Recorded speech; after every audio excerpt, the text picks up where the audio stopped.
എടോ എന്തായി? ഇത് സാർ, ഞാനിവിടെ എത്തി. എടോ ഇന്നലെ രാവിലെ 10 മണി മുതൽ കുട്ടിയെ കാണാതായതാ. ഇതുവരെ ഒരു തുമ്പ് കിട്ടിയിട്ടില്ല. എടോ എന്തെങ്കിലും ചെയ്ത് കണ്ടെത്താൻ നോക്കടോ. 8 വയസ്സുള്ള കുട്ടിയാണ്. സാർ ഇത് ഞാനൊന്ന് നോക്കട്ടെ, എന്നിട്ട് ഞാൻ സാറിനെ തിരിച്ചു വിളിക്കാം. ഓക്കെ.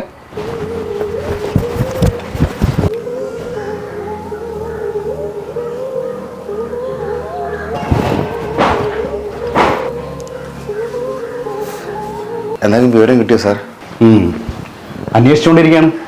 അല്ല, നിങ്ങൾക്ക് ആരെങ്കിലും സംശയമുണ്ടോ? അങ്ങനെയൊന്നുമില്ല സാർ. അല്ല, നിങ്ങളുടെ ഭാര്യ?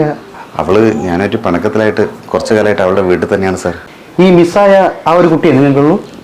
അതെ സാർ. കുട്ടി സ്ഥിരമായി നിങ്ങളുടെ കൂടെ തന്നെയല്ലേ? അല്ല സാർ, ആഴ്ചയിൽ 2 ദിവസം എൻ്റെ കൂടെ തന്നെയാണ്. ബാക്കിയുള്ള ദിവസമൊക്കെ വൈഫിൻ്റെ കൂടെയാണ്. കുട്ടി മിസ്സായ കാര്യം വൈഫിനെ അറിയിച്ചതാണല്ലോ അല്ലേ? അതെ സാർ. എനിക്ക് ഈ വീടും പരിസരവും ഒന്ന് കാണണം. ശരി സാർ.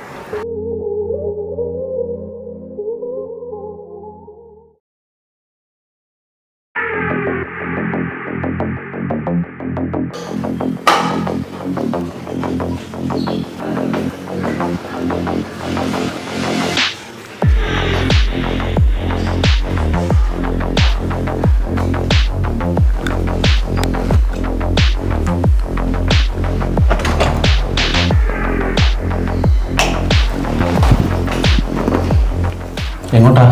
Sir wait.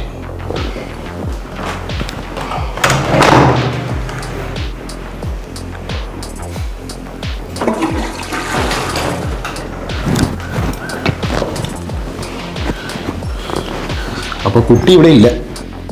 ഇല്ല സാർ, അതുകൊണ്ടാണല്ലോ പരാതി തന്നത്.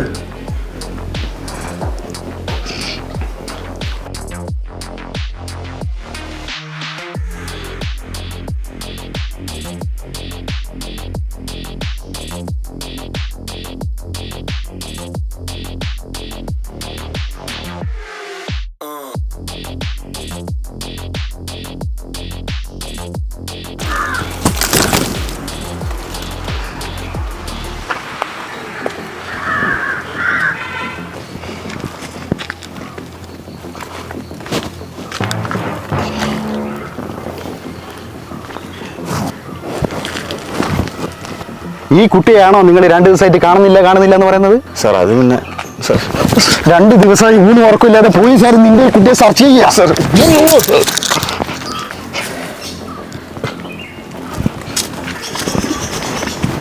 മോനെ മോനെ മോനെ നീ എനിക്ക് മോൻ എന്താ ഇവിടെ കിടക്കുന്നത്? മോനെ എന്താ മോൻ ഇവിടെ കിടക്കുന്നത്? പറ മോനെ. അത് പപ്പ പറഞ്ഞതാ ഇവിടെ മിണ്ടാതെ കിടക്കാൻ. എന്തിനാ മോനോട് ഇവിടെ കിടക്കാൻ പറഞ്ഞത്? ഇവിടെ ഇങ്ങനെ കിടന്നാല് അമ്മേൻ്റെ പടക്കം മാറിയിട്ട് അമ്മ പപ്പേൻ്റെ അടുത്ത് തിരിച്ചു വരും.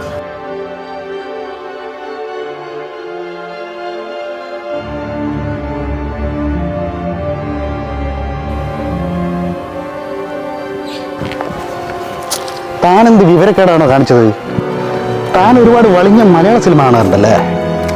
താൻ തൻ്റെ ഭാര്യയുടെ നമ്പർ താ, പറ. 9746 470 1018.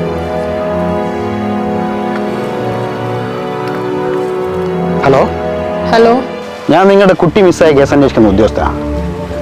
നിങ്ങളുടെ കുട്ടിയെ തിരിച്ചിട്ടിട്ടുണ്ട്. ഞാൻ നിങ്ങളുടെ ഹസ്ബൻഡിനെ ഏൽപ്പിച്ചിട്ടുണ്ട്. നിങ്ങൾ രണ്ടുപേരും എന്തുകൊണ്ടാണ് പിരിഞ്ഞു താമസിക്കുന്നതെന്ന് എനിക്കറിയില്ല.